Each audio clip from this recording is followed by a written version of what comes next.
ఈరోజు కేఎఫ్సి చేశాను.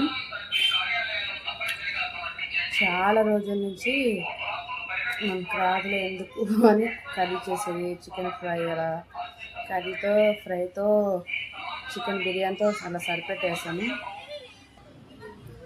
చూసారా, తిరిగిపోయింది ఈరోజు.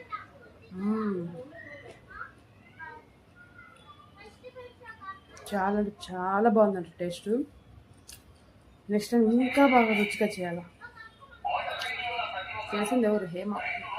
అదిరిపోయింది. ఇట్లా వస్తుంది అనుకోలేదు అసలు.